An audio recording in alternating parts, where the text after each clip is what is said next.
बिस्मिल्लाहिर्रहमानिर्रहीम। अस्सलाम वालेकुम व्यूअर्स, नूर्स किचन में आपका वेलकम करती हूँ। कैसे हैं आप सब?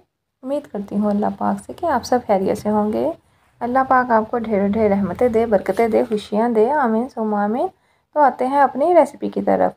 उससे पहले मेरी आपसे एक रिक्वेस्ट है कि अगर आप मेरे चैनल पर नए हैं तो सब्सक्राइब कीजिए, पसंद आए तो लाइक और शेयर ज़रूर कीजिए। इससे ये होता है कि हमारी हौसला अफजाई होती है कि आप हमारे चैनल को पसंद करते हैं, हमारे खाने को पसंद करते हैं।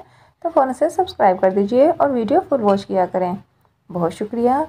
तो करते हैं अपनी रेसिपी स्टार्ट। बिस्मिल्लाहिर्रहमानिर्रहीम। तो आज मैं आपके साथ जो शेयर करूंगी वो है गाजर को महफूज करने का तरीका।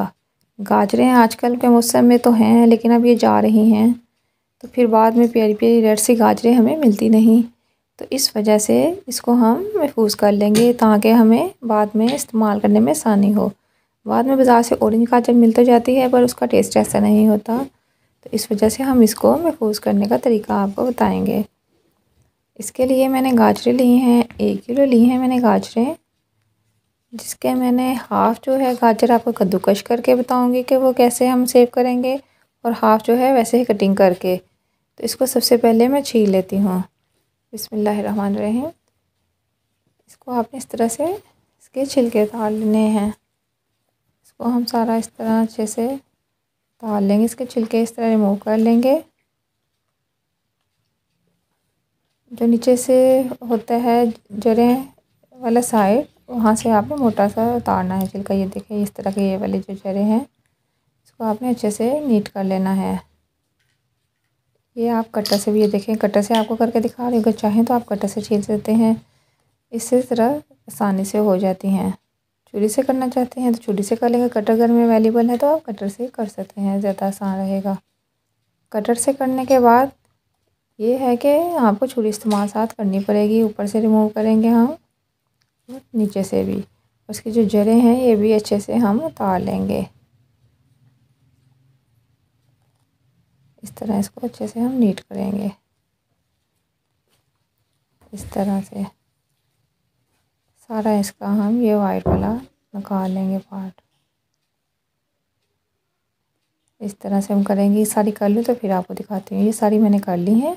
अब इसको काट के दिखाती हूँ कि हमने किस तरह काटना है इसको। इस तरह हम इसके 2 पीस कर लेंगे और फिर इसको दरमियान से कट लगा लेंगे। इसी साइज़ की हमने काटनी है सारी। इसके जो अंदर का जो पार्ट होगा वाइट, जो बहुत मोटा सा होता है, वो हम रिमूव कर लेंगे। अगर बारीक है तो ऐसे ही चलेगा। ये देखें इसके मोटे वाले पार्ट को हम रिमूव कर देंगे। इसी तरह बाकी सारी मैं काट लूँगी। चूल्हे पे मैंने पानी 2 गिलास पहले से रखा हुआ था। इसमें 1 चम्मच चीनी शामिल करेंगे और बाकी आप इसमें गाजर शामिल करेंगे। बिस्मिल्लाहिर्रहमानिर्रहीम। जो आधा किलो मैंने कटिंग की हैं। 2 मिनट तक हम इसको उबाल आने तक के बाद पकाएंगे। ये गाजरें हम ग्रेट कर लेंगे। इस तरह का जो होता है ग्रेटर, ये हो तो आप इसमें इस तरह काट सकते हैं मोटे वाली साइड से। मेरे पास मशीन है तो मैं आपको मशीन में भी करके दिखा देती हूँ। ये देखिए इस तरह मशीन में हम निकाल लेंगे, ये हमारी ग्रेट हो जाएंगी। आधा किलो गाजरें हम ग्रेट कर लेंगे इसी तरह से ये हमारी हो गई हैं। देखिए ये रेडी हैं। दूसरी तरफ हमने जो गाजरें बॉईल करने के रखी थी, 2 मिनट के बाद इसको हम निकाल लेंगे और इसी पानी में वो गाजरें ग्रेट की हुई शामिल करेंगे। इसको भी हम 2 मिनट के लिए ही इसी तरह छोड़ देंगे।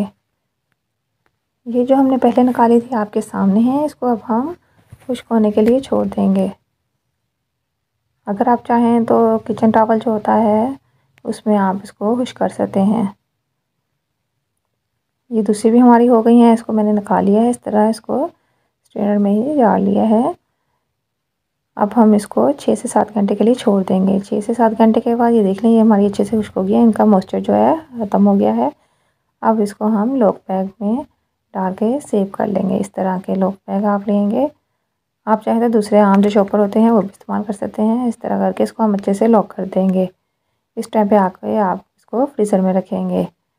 चाहें तो आप इसकी खीर भी बना सकते हैं जो हमने ग्रेट किए हैं। चाहें तो किसी रोल समोसे वगैरह में भी इस्तेमाल कर सकते हैं। रमज़ान में इसका खूब मज़ा लीजिएगा। बहुत शुक्रिया। अल्लाह ताला आपको खुश रखे, आबाद रखे, अपने घरों में हंसता मुस्कुराता रखे। आमीन सुम्मा आमीन। अल्लाह ताला तमाम मुसलमानों की परेशानियां दूर करे और उन पर अपना हाथ खास रहम और करम करे। आमीन सुम्मा आमीन। तो इसके साथ मेरी आपसे एक रिक्वेस्ट है कि आप नमाज पंजगाना अदा किया करें, अपने पूरे टाइम पे नमाज अदा किया करें, अपने बच्चों को भी नमाज की आदत डालें, क्योंकि इसी मकसद के लिए अल्लाह ताला ने हमें दुनिया में भेजा है कि हम दुनिया में रह के दुनिया के भी काम करें और अपनी आहरत के लिए भी, आहरत को भी संवारें। कुरान पाक की तिलावत भी किया करें, अपने बच्चों को भी इस चीज़ की आदत डालें, नमाज परहेज़गार अल्लाह ताला सबको बनाए। आमीन सुम्मा आमीन।